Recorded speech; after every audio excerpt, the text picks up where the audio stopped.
Hello दोस्तों, FDIT YouTube channel में आपका स्वागत है। और हम लेके चल रहे हैं महासंग्राम सीरीज, जो प्रीवियस ईयर क्वेश्चन की होती है। हमने 2 पार्ट सोल्व कर लिए हैं। ये जो पेपर था 25/8/2018 का था, ठीक है, उसके चल रहे हैं। इसी प्रकार हमारे अलग अलग डेट के अलग अलग क्वेश्चन पेपर्स हैं। हमारे 25 क्वेश्चन पेपर हैं उनको हम सभी को सोल्व करेंगे। आप इसी तरह अपना प्यार और सपोर्ट बनाए रखें और चैनल को ज़्यादा से ज़्यादा लोगों तक पहुँचाएँ, ताकि इस महासंग्राम सीरीज़ का पता चले। और वीडियो को लाइक शेयर सब्सक्राइब ज़रूर करें। और इनकी जो पिछले पेपर की आपको PDF की ज़रूरत है, तो हमारे FDIT टेलीग्राम का लिंक जो डिस्क्रिप्शन बॉक्स में मिल जाएगा, आपको वहाँ से ज्वाइन करके और PDF आप वहाँ से प्रोवाइड कर सकते हो। PDF आपको बिल्कुल निःशुल्क है, इन पर कोई चार्ज नहीं है, ठीक है। अदर्स इंस्टीट्यूट जो है आपके चार्ज लेते हैं, उस तरह हम कोई चार्ज नहीं ले रहे हैं। हम जो पेपर सोल्व कराएंगे आपको फ्री ऑफ कॉस्ट हमारे टेलीग्राम से आपको मिल सकते हैं। जो भी पेपर लगता है उसकी PDF हम प्रोवाइड करवाते हैं। तो हमने इससे पहले आपको 50 क्वेश्चन करवा दिए, 2 पार्ट करवा दिए, और उससे पहले एक पेपर सोल्व करवा दिए। आज हमारा है नेक्स्ट क्वेश्चन 51वां नंबर क्वेश्चन से हम चलते हैं। देखो क्या कह रहा है 51 नंबर क्वेश्चन, कि कोयला या लिग्नाइट जलाने से बॉयलर संयंत्र में गतिज ऊर्जा विद्युत ऊर्जा में परिवर्तित हो जाती है, यांत्रिक ऊर्जा विद्युत ऊर्जा में परिवर्तित हो जाती है, स्थितिज ऊर्जा विद्युत ऊर्जा में परिवर्तित हो जाती है, रासायनिक ऊर्जा ऊष्मा ऊर्जा में परिवर्तित हो जाती है, विद्युत ऊर्जा यांत्रिक ऊर्जा में परिवर्तित हो जाती है। जो यांत्रिक ऊर्जा को वैद्युतिक ऊर्जा में बदलता है वो तो होता है जनितर। क्या होता है? जनितर, ठीक है।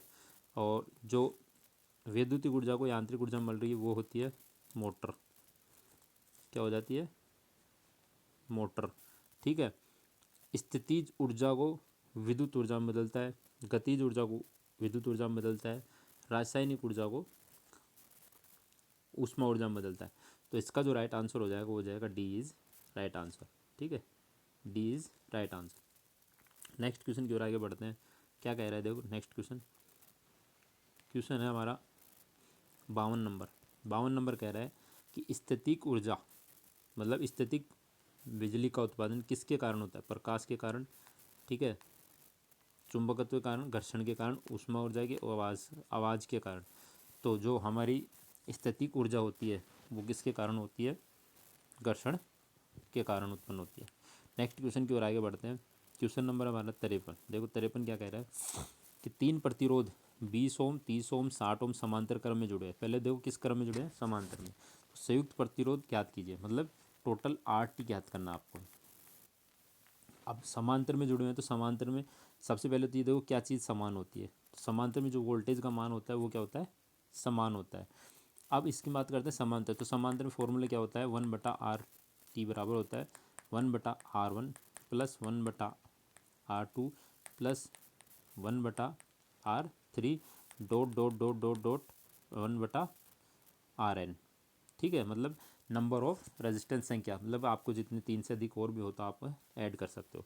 तो हमने हमारे पास कितने? 3। तो हम रख लेते हैं टोटल 1/RT बराबर 1/20 प्लस 1/30 प्लस 1/60, ठीक है। टोटल एलसीएम लेते हैं हम, 60 हो जाएगा। 20 का भाग देंगे, 20 या 60 इन प्लस 30 दूनी 60 प्लस 60 एक है 3 और 2 5 और 1 6, तो 6/60। ये जो 6/60 आ रहा है वो क्या आ रहा है? 1/RT का मान। हमें टोटल क्या चाहिए? RT। तो RT चाहिए, तो इसका मतलब क्या हो जाएगा? 60/6। इसको भाग देंगे तो हमारे पास टोटल RT जो आ जाएगी वो आ जाएगी 10 ओम। तो इसमें जो 10 ओम है वो राइट आंसर हो जाएगा, A इज़ राइट आंसर, ठीक है। आगे बढ़ते हैं नेक्स्ट क्वेश्चन की ओर। देखो नेक्स्ट क्वेश्चन क्या कह रहा है, कि खालिस्तान बिजली संयंत्र ईंधन के रूप में कोयला प्रयुक्त किया जाता है, ठीक है। किसके रूप में? बिजली से। परमाणु, गैस, डीजल, थर्मल, हाइड्रो। तो हमारा जो कोयला बिजली संयंत्र होता है वो किसको वो करता है? तो ये होता है थर्मल बिजली संयंत्र होता है, ठीक है। इसके बाद बोलते हैं 40 मिली एम्पियर की करंट रेटिंग 470 ओम प्रतिरोध की पावर ज्ञात कीजिए। P बराबर होता है V/I, ठीक है। एक फॉर्मूला तो हमें दिया क्या है? करंट और प्रतिरोध दिया हुआ है। तो दूसरा फॉर्मूला हमारा जो होगा वो होगा P बराबर वी स्क्वायर अपॉन आर। ठीक है, तीसरा फॉर्मूला हमारा होता है, बात करता हूँ मैं, पी बराबर आई स्क्वायर आर। ठीक है, क्या दिया है, आई स्क्वायर आर। तो जो हमें क्या दिया है, रेजिस्टेंस और धारा दी है, तो हमारे पास ये फॉर्मूला लग जाएगा। ठीक है, तो आगे बढ़ते हैं, देखो क्या होता है। फॉर्मूला था हमारा पी बराबर आई स्क्वायर इंटू आर। तो आई का मान कितना है, 40। तो 40 इंटू 40 मिली एम्पियर है, तो इंटू 10 की घात माइनस 3 इंटू 10 की घात माइनस 3। ठीक है भाई, स्क्वायर हो रहा है तो हो जाएगा ना, फिर है इंटू आर। तो आर का मान कितना है, 470। ठीक है, अब इसी को मैं क्या करता हूँ कि जो 40 इंटू 470 बटा 10 की घात 3 इंटू 10 की घात 3, क्योंकि जो माइनस में होती है वो नीचे आते प्लस में हो जाती है। तो 3 1 2 3, तो ये 3 से ये 3 कट गया। अब इनको गुणा करोगे आप, हमारे पास क्या मान आ रहा है, 4 इंटू 4 चौक 16। ठीक है, 4 चौक 16 इंटू 47 बटा 1000। ठीक है, क्या हो जाएगा, बटा 1000। तो 1000 जैसे ही 16 इंटू 47 इसमें भाग दोगे। ठीक है,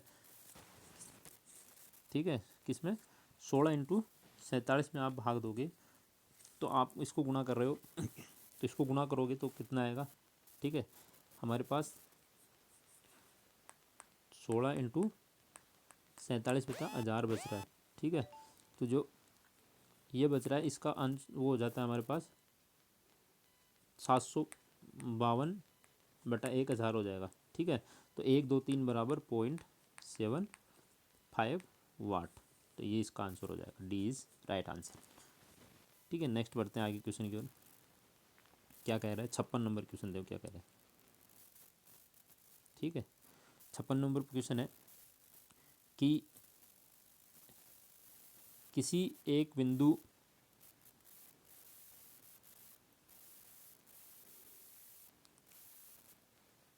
किसी या एक बिंदु पर खालिस्तान को विद्युत क्षेत्र में स्थित बिंदु पर प्रति इकाई धनात्मक आवेश अनुभव किया गया बल के रूप में परिभाषित किया जाता है। ठीक है, जो हमारा किसी बिंदु पर विद्युत क्षेत्र के रूप में प्रति इकाई, तो इसका जो आंसर होगा वो देखो, इलेक्ट्रिक तीव्रता, चुंबकीय फ्लक्स घनत्व, electric flux, voltage rating, power rating. तो 56 का जो आंसर हो जाएगा वो हो जाएगा इलेक्ट्रिक तीव्रता। ठीक है, क्या हो जाएगा, इलेक्ट्रिक तीव्रता।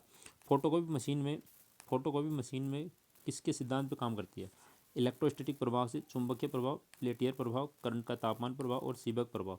तो जो हमारी फोटोकॉपी मशीन होती है वो इलेक्ट्रिक स्टैटिक प्रभाव पे कार्य करती है। 57 नंबर में। चलो आगे बढ़ते हैं, क्वेश्चन नंबर 58। एमीटर हमेशा किसके क्रम में लगाए, उच्च प्रतिरोध, कम प्रतिरोध, उच्च वोल्टेज, कम वोल्टेज, उच्च पावर। तो हमारा जो होता है, ठीक है, कम प्रतिरोध के बीच में क्या लगता है, एमीटर लगता है। 59 नंबर की बात करते हैं, ज्ञात कीजिए कि निम्नलिखित में से किस में कार के शुरू का नियम लगाया जाता है।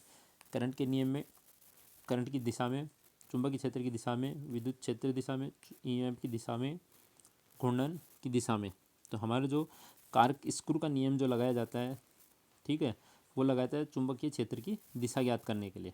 ठीक है, जो कि स्क्रू ऐसे होता है, ऐसे स्क्रू होता है, ठीक है, ऐसे नुकीला होता है। ठीक है, तो जो ये दिशा होती है इसकी, ये तो क्या है, धारा की दिशा को दर्शाता है।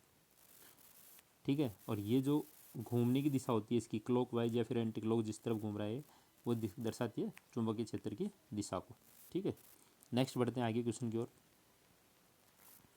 क्वेश्चन क्या कह रहा है देखो, 220 वोल्ट डीसी जनरेटर मोटर का आर्मेचर प्रतिरोध 0.2 ओम और रेटेड आर्मेचर धारा 50 एम्पियर आर्मेचर में उत्पन्न वोल्टता ज्ञात कीजिए। तो देखो, जो हमारा शंट मोटर है, ठीक है, क्या है, शंट मोटर। तो मोटर में जो ईएमएफ ज्ञात करना होता है, बैक ईएमएफ, वो होता है बैक ईएमएफ बराबर V minus I A dot R A. ठीक है, अब देखो वोल्टेज का मान कितना है, 220। तो 220 माइनस धारा कितनी है, 50 इंटू 0.2। ठीक है, कितना है, 0.2, पॉइंट हटाएंगे 0, 0 से 0, 5 दूनी 10, तो 220 माइनस 10 बराबर 210। ठीक है, तो इसका जो राइट आंसर हो जाएगा वो हो जाएगा 210 वोल्ट। क्या हो जाएगा? 210 वोल्ट। आगे बढ़ते हैं क्वेश्चन 61। देखो क्या कह रहा है। 61 कह रहा है कि चुंबक में चुंबकीय बल, ठीक है, चुंबक में चुंबकीय बल का कारण क्या है? इसके इलेक्ट्रॉन के घूमने की चाल, इसमें स्पेस किरणें होती हैं, पृथ्वी के कारण, पृथ्वी के अंदर स्थित बड़े चुंबक के कारण, चुंबक की दिशा के कारण। तो चुंबकीय बल का जो कारण होता है वो इसके इलेक्ट्रॉन के घूमने के चाल के ऊपर होता है। ठीक है, इलेक्ट्रॉन के घूमने की चाल के ऊपर। ए इज राइट आंसर। 62 नंबर देखो, विद्युत धारा मापने के लिए प्रयुक्त किया जाता है। वोल्ट मीटर किसको मापता है? वोल्टता को। ठीक है, एवोमीटर, एमीटर किसको मारता है? धारा को। ठीक है, ओम मीटर मापता है प्रतिरोध को। ठीक है, किसको मापता है? प्रतिरोध को। वाट मीटर किसको मापता है? शक्ति को। किसको मापता है? शक्ति को मापता है। ठीक है, तो इसका राइट आंसर जो हो जाएगा डी इज राइट आंसर। आगे बढ़ते हैं 63 क्वेश्चन। देखो क्या कह रहा है। क्या कह रहा है? मोटर परिपथ में धारा प्रवाह द्वारा समझा जा सकता है। ओम के नियम, किरचॉफ का नियम, फैराडे का नियम, जूल का नियम, लेंज का नियम। तो हमारा जो होता है किसका नियम हो जाएगा? किरचॉफ का नियम। भाई ये नहीं कह रहा है कि मोटर परिपथ में धारा प्रवाह की दिशा की बात कर रहा है, तो किसका नियम आएगा? किरचॉफ का नियम। ये सर्किट की बात कर रहा है, चुंबकीय क्षेत्र की बात नहीं कर रहा है, सर्किट की बात कर रहा है, इसलिए किरचॉफ का नियम आएगा। सर चुंबकीय क्षेत्र की बात करता है फैराडे के नियम के द्वारा ज्ञात की जाती है। ठीक है, नेक्स्ट क्वेश्चन की ओर आगे बढ़ते हैं। 1 किलोवाट के बराबर होता है। 1 किलोवाट के बराबर क्या होता है? 1.1 HP, 1.34 HP, 1.66 HP, 1.5 HP, 1.75 HP। तो इसका जो राइट आंसर हो जाएगा वो जाएगा 1.34 HP। 64 में 1.34 HP। आगे बढ़ते हैं क्वेश्चन की ओर आगे चलते हैं। देखो क्वेश्चन क्या कह रहा है। क्वेश्चन कह रहा है कि निम्नलिखित में से किसकी सहायता से AC वोल्टता सरलता से घटाई जा सकती है? मतलब कौन किसके द्वारा हम वोल्टेज को घटा और बढ़ा सकते हैं? कन्वर्टर की सहायता से, मोटर जनरेटर सेट की, ट्रांसफार्मर की, रेक्टिफायर की, जनरेटर के। तो किसके द्वारा बढ़ा सकते हैं? ट्रांसफार्मर के द्वारा स्टेप अप और स्टेप डाउन दोनों कर सकते हैं। विशुद्ध प्रेरक परिपथ का शक्ति गुणक कितना होता है? ठीक है, एक जो शुद्ध, विशुद्ध का मतलब होता है शुद्ध, शुद्ध परिपथ का जो शक्ति गुणक होता है वो क्या होता है? ठीक है, तो जो 66 होते हैं उसका शून्य, एकक, 0.75, 85, 65। ठीक है, तो जो शुद्ध प्रेरक का होगा या शुद्ध कैपेसिटेंस का होगा तो उसका हो जाता है शक्ति गुणक शून्य, और जो इकाई होता है हमारा वो होता है प्रतिरोध का। किसका होता है? प्रतिरोध का होता है इकाई। तो इसका जो राइट आंसर हो जाएगा वो हो जाएगा A is right answer. Next question की ओर आगे बढ़ते हैं। क्वेश्चन नंबर क्या कह रहा है? देखो, आवर्ती बढ़ने पर परिपथ का संधारित्र प्रतिरोध क्या होगा? संधारित्र एक्स सी बराबर क्या होता है? 1/2πfc। क्या होता है? 1/2πfc। तो ये क्या कह रहा है? आवर्ती बढ़ने पर। ठीक है, क्या बढ़ने पर? आवर्ती बढ़ने पर। तो जैसे मैंने आवर्ती बढ़ाई, ठीक है, तो आवर्ती बढ़ाने पर एक्स सी का मान क्या हो जाता है? घट जाता है। तो इसका जो राइट आंसर हो जाएगा वो हो जाएगा ए इज़ राइट आंसर। 67 का क्या हो जाएगा? A is right answer. आगे बढ़ते हैं नेक्स्ट क्वेश्चन की ओर। 68 क्वेश्चन क्या कर रहा है? देखो, अल्टरनेटर में रोटर के लिए आवश्यक होता है, अल्टरनेटर में रोटर के लिए क्या आवश्यकता होती है? DC, AC, triangular wave, pulse DC, trapezoidal DC, sorry wave, trapezoidal wave. तो अल्टरनेटर की जो रोटर में दिया जाता है उसको दी जाती है DC, और स्टेटर को दी जाती है हमारी 3 फेज AC। ठीक है, दी जाती है जिसको सेल्फ स्टार्ट बनाने के लिए। आगे बढ़ते हैं। रोटर को DC आपूर्ति प्रदान करने वाला जनरेटर कहलाता है। अब देखो इसी की इससे संबंधित ये क्वेश्चन है। तो इसके जो रोटर रोटर को हम DC दे रहे हैं, वो कौन सी जो DC देते हैं वो किसकी सहायता से देते हैं? Converter, exciter, rectifier, inverter, regulator. तो जो एक्साइटर होता है, ठीक है, उसकी सहायता से हम क्या करते हैं? DC देते हैं। जो एक्साइटर होता है वो हमारे 110 या 210 वोल्टेज, 210 या 220 वोल्टेज पे कार्य करता है। ठीक है, आगे चलते हैं। अल्टरनेटर के नेक्स्ट क्वेश्चन है हमारा 70। अल्टरनेटर के विभिन्न प्रकार के रोटर प्रकार के होते हैं। मतलब कौन कौन से अल्टरनेटर के जो रोटर होते हैं वो कौन कौन से प्रकार के होते हैं? सैलेंट प्रकार का पोल होता है, सिलेंड्रिकल का होता है, तो ए और बी इसका राइट आंसर हो जाएगा। स्क्वायर प्रकार का कोई हमारा रोटर नहीं होता है, तो इसका जो राइट आंसर हो जाएगा वो हो जाएगा ए और बी। सिलेंड्रिकल पोल टाइप रोटर में प्राय खालिस्तान किसके प्राइम मूवर के साथ उपयोग में किया जाता है? हमारा सिलेंड्रिकलर है, तो सिलेंड्रिकलर जो पोल है वो उच्च चाल के लिए प्रयोग किया जाता है। उच्च चाल, निम्न चाल, दोहरी चाल, मध्यम चाल, तीन गुना चाल। तो इसका जो राइट आंसर हो जाएगा वो हो जाएगा उच्च चाल। ठीक है। और जो सिलेंड्रिकलर हमारा, ठीक है, ओ सॉरी, सैलेंट पोल जो है हमारा वो चलता है हमारा निम्न चाल पर। ठीक है, निम्न गति के लिए प्रयोग करते हैं। ठीक है, नेक्स्ट क्वेश्चन की ओर आगे बढ़ते हैं। क्वेश्चन नंबर हमारा आज का 72 क्वेश्चन नंबर देखो क्या कह रहा है कि डीसी शंट मोटर की फील्ड वाइंडिंग का कनेक्शन परिवर्तित हो जाने पर मोटर, जैसे ये डीसी शंट मोटर है आपकी, ये डीसी शंट मोटर है। ठीक है, ये कह रहा है, इसको मैं दे दिया मैंने E1 और E2, ये आर्मेचर के A1। ठीक है, कलर चेंज कर देता हूँ, एक मिनट। इसका ए हो गया A1 A2। ठीक है, अब ये क्या कह रहा है कि फील्ड वाइंडिंग के कनेक्शन, जैसे मैंने फील्ड वाइंडिंग का पहले E1 इधर था, अब मैंने इसको क्या किया है E2 इधर कर दिया और E1 इधर कर दिया। तो जैसे ही इसका पहले क्या था, इधर से धारा प्रवाहित हो रही थी। ठीक है, अब इसकी क्या हो जाएगी, जो चेंज हो जाएगी, तो ये सिरा जैसे मैं इधर लगा दिया और ये सिरा को मैं इधर लगा दिया, तो इसका जो धारा प्रवाहित हो जाए वो क्या हो जाता है, उल्टा हो जाता है, और ये जो इसकी दिशा है वो क्या हो जाएगी, विपरीत दिशा में चलने लगेगी। जो बेहतर है उसका राइट आंसर हो जाएगा बी इज़ राइट आंसर। ठीक है, नेक्स्ट क्वेश्चन की ओर आगे बढ़ते हैं। क्वेश्चन देखो क्या कह रहा है, 73 नंबर, फील्ड फ्लक्स कम हो जाने पर मोटर की चाल पर क्या होगी? देखो एन अनुक्रमानुपाती EB/5 होता है। ठीक है, क्या होता है 5। तो क्या करें, फील्ड फ्लक्स को कम करें, जैसे मैंने फील्ड फ्लक्स को कम किया तो गति पर क्या होगी, उच्च हो जाएगी। तो इसका जो राइट आंसर होने वाला है वो हो जाएगा बी इज़ राइट आंसर। ठीक है, इसके बाद आगे बढ़ते हैं नेक्स्ट क्वेश्चन की ओर। 73 नंबर क्वेश्चन देखो क्या कह रहा है, सीरीज और आर्मेचर वाइंडिंग की तुलना में शंट वाइंडिंग का प्रतिरोध कितना होना चाहिए?